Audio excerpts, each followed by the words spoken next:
Ma'am, I need to see ID before you touch vault merchandise. Why are you following me? Store policy. I don't have to explain anything. Mom, it's happening.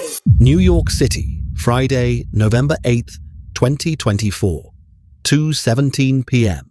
CCTV footage from Laurent and Associates Fine Jewelers on Madison Avenue captures what would become one of the most expensive security failures in luxury retail history, and a $3.2 million lesson in what happens when suspicion is assigned by skin color rather than behavior.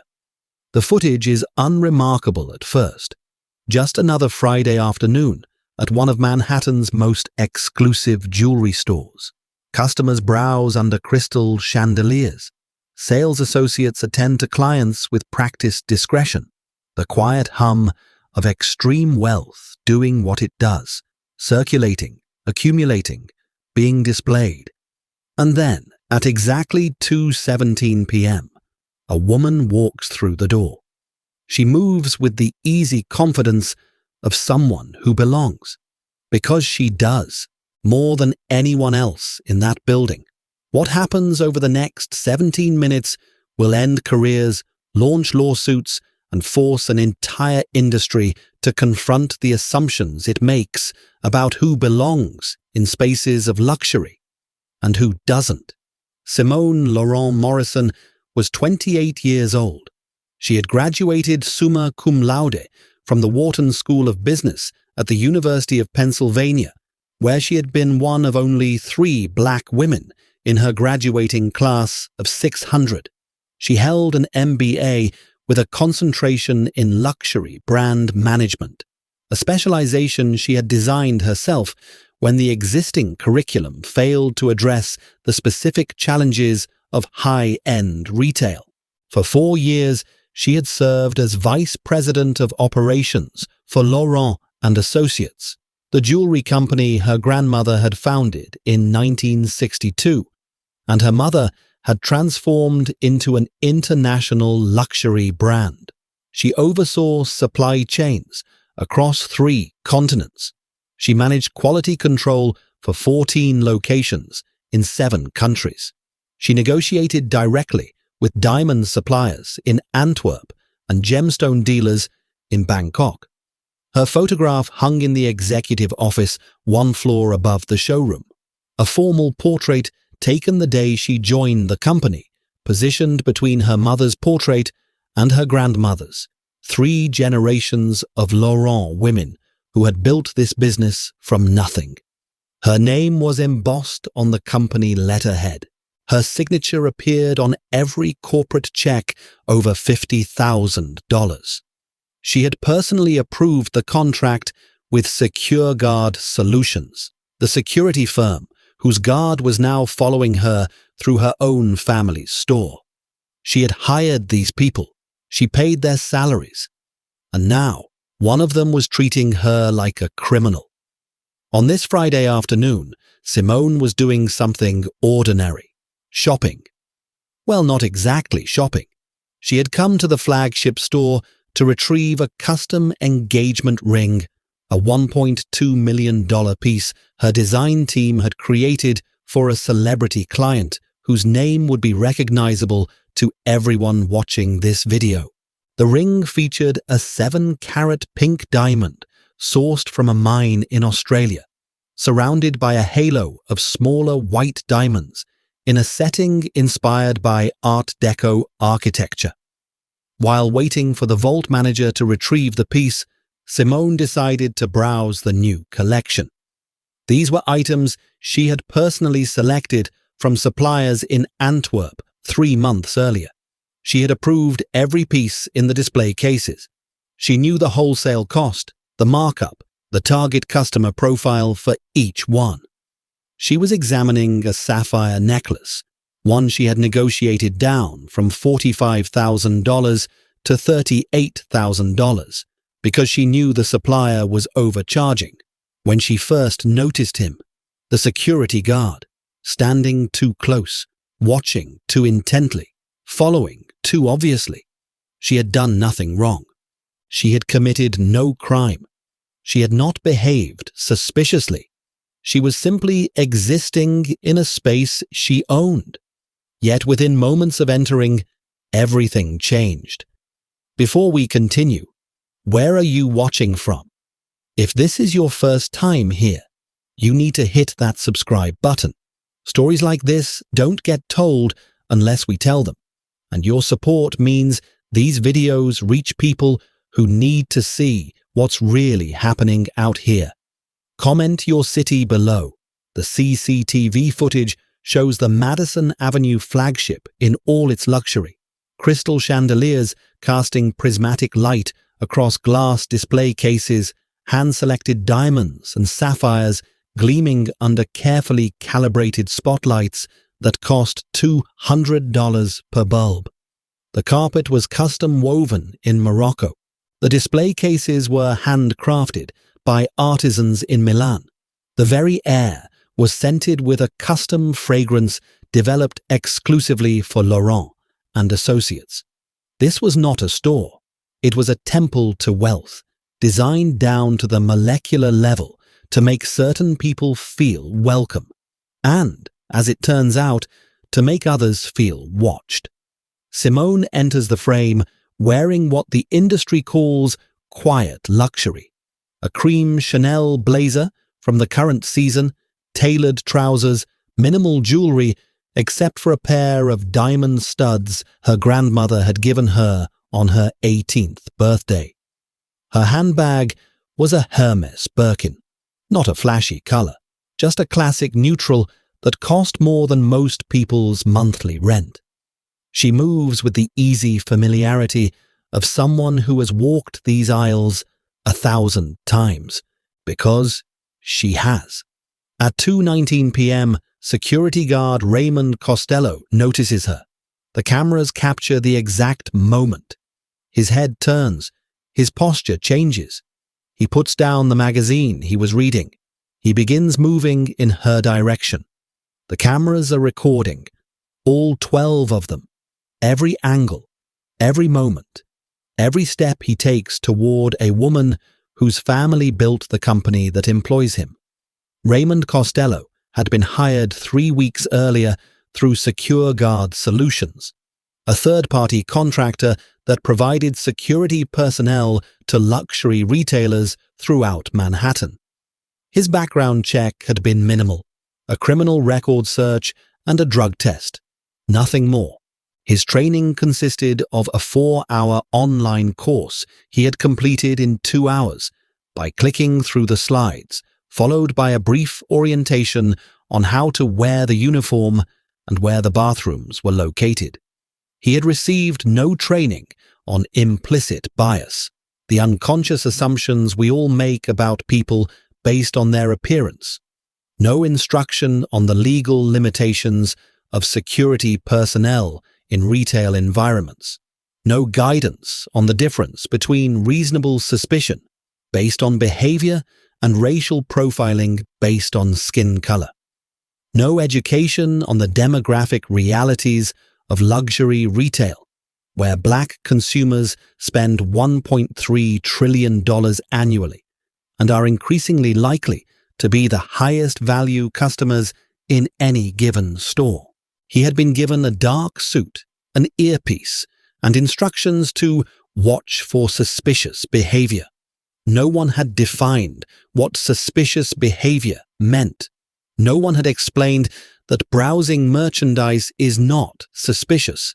No one had told him that being black in a jewelry store is not probable cause. On this Friday afternoon, Raymond Costello looked across the showroom and saw what he had been unconsciously trained to see. Not by Secure Guard Solutions, but by decades of media representation, societal bias, and unexamined assumptions. He saw suspicious behavior. He saw a young black woman examining expensive jewelry. And that was enough.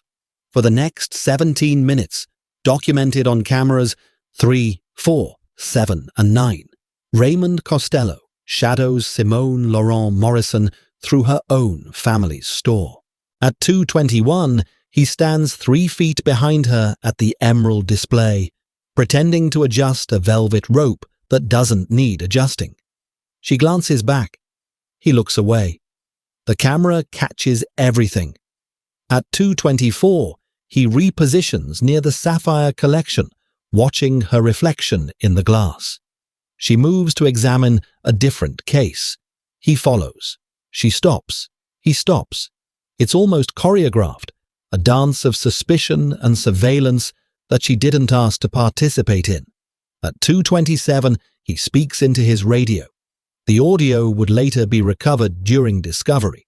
His exact words: "Got a suspect at the sapphire case. Black female, late 20s, expensive clothes. Could be a decoy or a grab-and-run setup. Keeping eyes on." Suspect. He called her a suspect.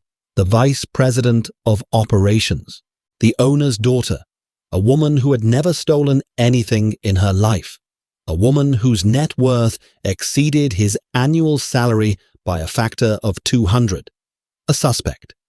At 2:31, he follows her to the estate jewelry section, where she examines a vintage Cartier bracelet that she had personally authenticated 6 months earlier, when it came through the estate sale division. Meanwhile, the same cameras capture 4 other customers browsing the store during this period. All of them white. All of them examining merchandise freely, handling pieces, asking to try things on. None of them followed. None of them watched. None of them described as suspects over the radio. One of these customers, a white woman in her 60s, actually pocketed a pair of earrings worth $800. The theft was discovered 2 days later during inventory. Raymond Costello had been standing 15 feet from her when she did it. He was too busy watching Simone to notice. Should security guards be allowed to follow customers based solely on their appearance? Should expensive clothes be a reason for suspicion, rather than evidence that someone can afford what they're looking at? Comment below and let me know what you think. At 2:34 p.m., Simone Laurent-Morrison approached the main counter. She was ready to conduct the business that had actually brought her there, retrieving the Henderson engagement ring from the vault. The sales associate behind the counter was Margaret Chen, who had worked for Laurent and Associates for 23 years. She had started as an assistant and worked her way up to senior sales associate. She had known Simone since Simone was 5 years old, running through the store after school, leaving fingerprints on the display glass, being gently scolded by her grandmother. Margaret's face lit up when she saw Simone approach. "Ms. Laurent, I have the Henderson piece ready. It came out beautifully. Your design team outdid themselves. Shall I bring it up from the vault?" That's when Raymond Costello stepped forward. He positioned himself between Simone and the counter. He held up one hand in what he probably thought was an authoritative gesture, and he spoke the words that would end his career, launch a lawsuit, and cost his employer $3.2 million. "Hold on, I'm going to need to see some identification before you access anything from the vault." The footage captures Margaret Chen's expression, confusion, then recognition of what was happening, then a kind of horrified disbelief. She had worked in luxury retail for more than 2 decades. She had seen this before, but never to an owner, never to the boss's daughter, never this blatantly, this foolishly, this career-endingly. "Raymond," Margaret said carefully, "this is—" "Store policy," Costello interrupted. "Everyone gets checked. No exceptions." This was not, in fact, store policy. There was no policy requiring identification to access the vault. There was no policy about checking IDs at all. Costello had invented this policy on the spot, creating a rule specifically designed to apply to this one customer, the only black woman in the store. Simone Laurent-Morrison, vice president of operations, owner's daughter, the woman whose family name was literally on the building, was being asked to prove she belonged in her own store, in front of customers who were watching this unfold with a mixture of discomfort and morbid curiosity, in front of employees who had known her since childhood, who had watched her grow from a little girl leaving fingerprints on the glass to a young executive running the company's operations. The CCTV captures what happens next with perfect clarity. Every word, every gesture, every moment of what would become Exhibit A in the lawsuit that followed. Simone doesn't raise her voice. She doesn't make a scene. She responds with the calm, measured tone of someone who has dealt with this before, because she has, countless times, in countless stores, in countless spaces where her presence was questioned, despite her credentials, her accomplishments, her right to be there. "I've been shopping in this store for 23 years, she said. "I'd like you to explain why you've been following me for the past 17 minutes while ignoring every other customer in the building." Costello's response was captured clearly on the audio. "I don't have to explain anything to you. I'm doing my job." "Your job," Simone repeated. "And who do you think employs you?" "Secure Guard Solutions. Not that it's any of your business." "And who do you think employs Secure Guard Solutions?" There was a pause. Costello hadn't considered this question. He hadn't considered much of anything, really, beyond the initial assumption that had led him to follow this woman through the store. Simone pulled out her phone. She didn't dial frantically or dramatically. She simply pressed a contact labeled Mom and waited for the answer.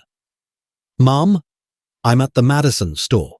I need you down here now. Yes, it's happening. Yes, it's on camera. All of it. Every second."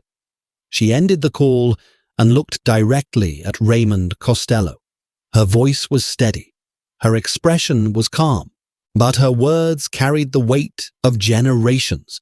Her grandmother, who had built this company in 1962, her mother, who had transformed it into an international brand, and herself, the third generation, standing in her own store, being treated like a criminal. "My name is Simone Laurent-Morrison. My mother is Claudette Laurent. She owns this store. She owns this building. She owns the company that contracted your security firm. Her signature is on the check that pays your salary." The footage captures Costello's expression, transitioning through several distinct phases. Confusion first, as if the words weren't quite registering. Then recognition, as the name Laurent connected to the name on the building's facade. Then dawning horror, as the full implications of his actions became clear. And in about 5 minutes, she's going to see every second of the footage showing you following me through this store, calling me a suspect on your radio, demanding identification that you've never asked any other customer for, making up policies that don't exist to justify harassing me in my own family's business. She paused. "I suggest you stay right here. My mother will want to speak with you personally." Simone Laurent-Morrison is the Vice President of Operations for Laurent and Associates Fine Jewelers. She is the daughter and heir of Claudette Laurent, one of the most successful black businesswomen in American retail history. She is a Wharton graduate, an MBA, a woman who negotiates million-dollar deals with international suppliers. She had committed no crime, had done nothing wrong, had done nothing suspicious, had simply been shopping in her own family's store, browsing merchandise she had personally selected, waiting to retrieve a ring she had helped design. There was no basis for the surveillance. There was no basis for the confrontation. There was no basis for any of it, except for the color of her skin. But the harm was already done. The humiliation had been public. The assumption had been made. and no amount of revelation could undo the 17 minutes of surveillance, the radio call describing her as a suspect, the demand for identification that applied to no one else. Claudette Laurent arrived 11 minutes later. She had been in a board meeting uptown when Simone called. She had left immediately, driven downtown by her personal driver, and walked through the doors of her flagship store with the controlled fury of a woman who had spent 50 years building something only to watch a security guard try to tear it down in 17 minutes. Raymond Costello was terminated on the spot, not by Secure Guard Solutions. They wouldn't even find out for another hour. By Claudette Laurent herself, who had the authority to remove anyone from her property for any reason, and who had never had a better reason than this. "Get out of my store," she said. "Get out of my building, and understand that you will never work in luxury retail in this city again." The security supervisor, Costello's boss from Secure Guard, arrived 20 minutes later, summoned by a frantic call from the company's headquarters. He was also terminated, not because he had personally done anything wrong, but because his training program had failed, his supervision had failed, and his employee had just cost Secure Guard their most valuable Manhattan contract. The contract with Secure Guard Solutions, worth $1.4 million annually, was cancelled that afternoon. Every Secure Guard employee was escorted out of every Laurent and Associates location worldwide within 48 hours. But Claudette Laurent wasn't finished. She hadn't spent 50 years building a business empire by accepting apologies and moving on. The lawsuit was filed within 6 weeks. Laurent-Morrison versus Secure Guard Solutions, LLC. The complaint alleged negligent hiring, negligent training, negligent supervision, vicarious liability for racial discrimination, intentional infliction of emotional distress, and breach of contract. Discovery revealed something that made the case even stronger. Raymond Costello had been the subject of 2 prior complaints at other locations where Secure Guard had placed him. Both complaints alleged racial profiling, following black customers without cause, demanding identification only from people of color, using words like suspect to describe shoppers who were doing nothing wrong.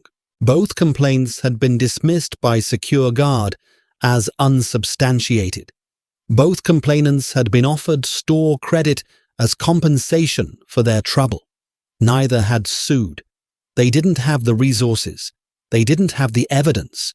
They didn't have 17 minutes of crystal clear CCTV footage documenting everything. Simone Laurent-Morrison had all of those things.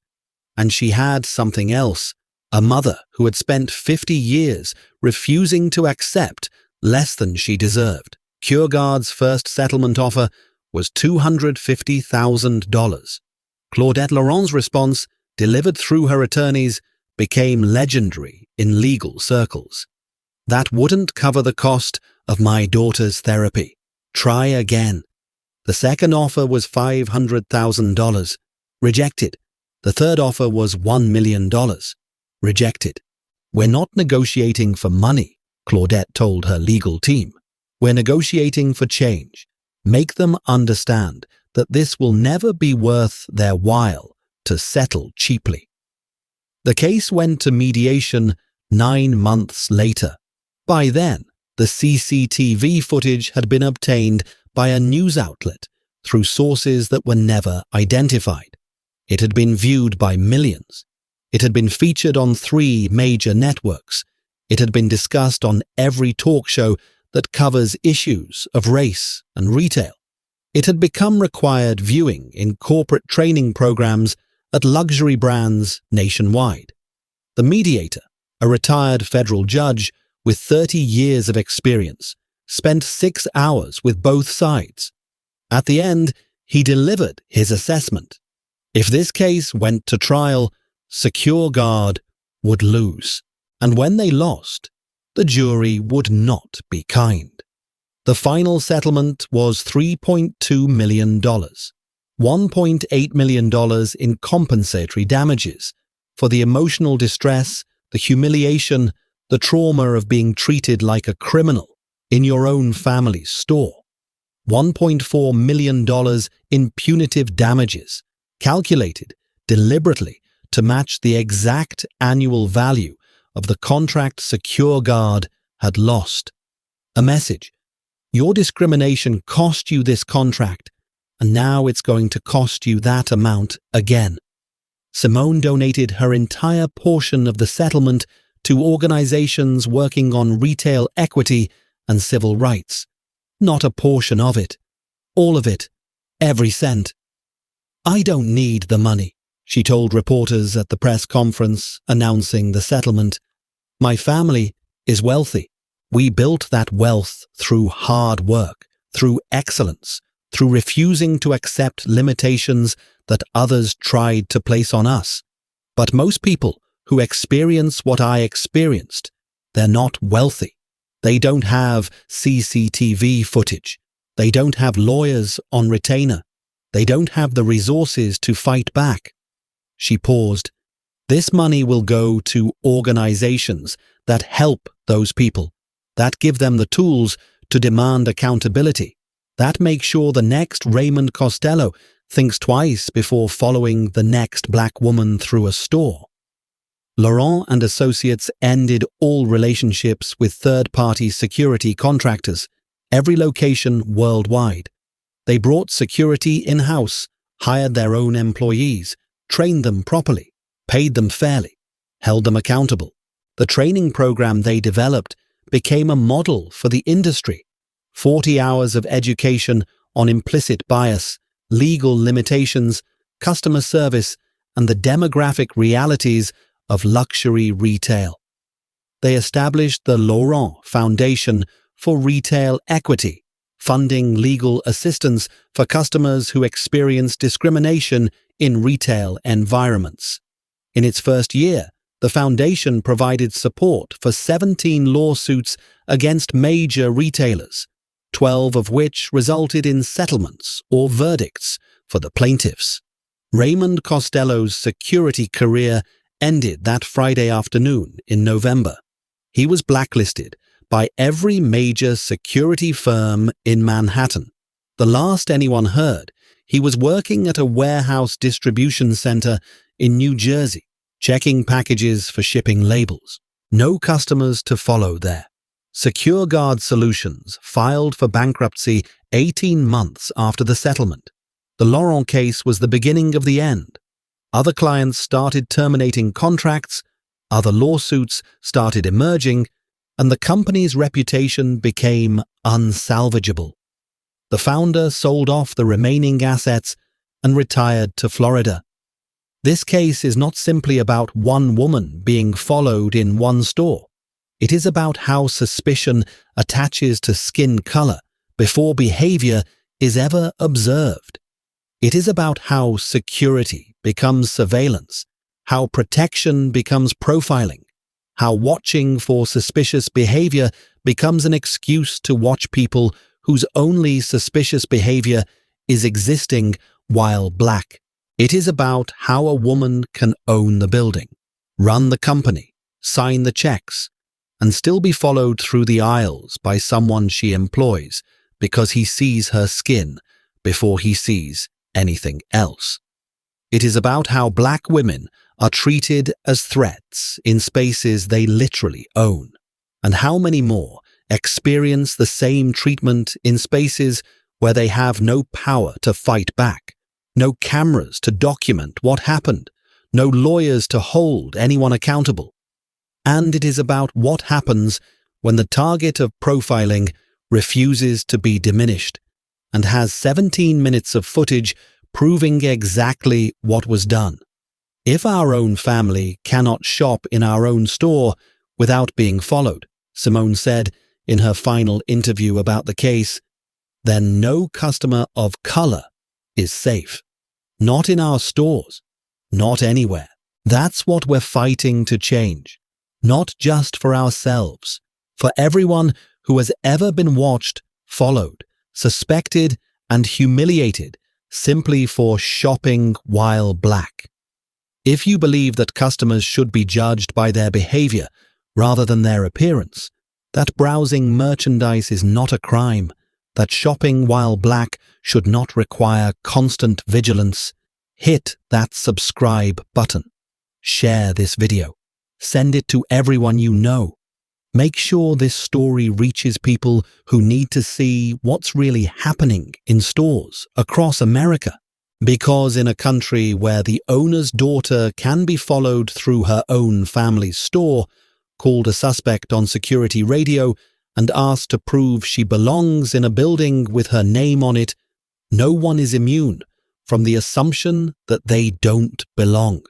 And the only thing standing between suspicion and proof is the camera that never blinks.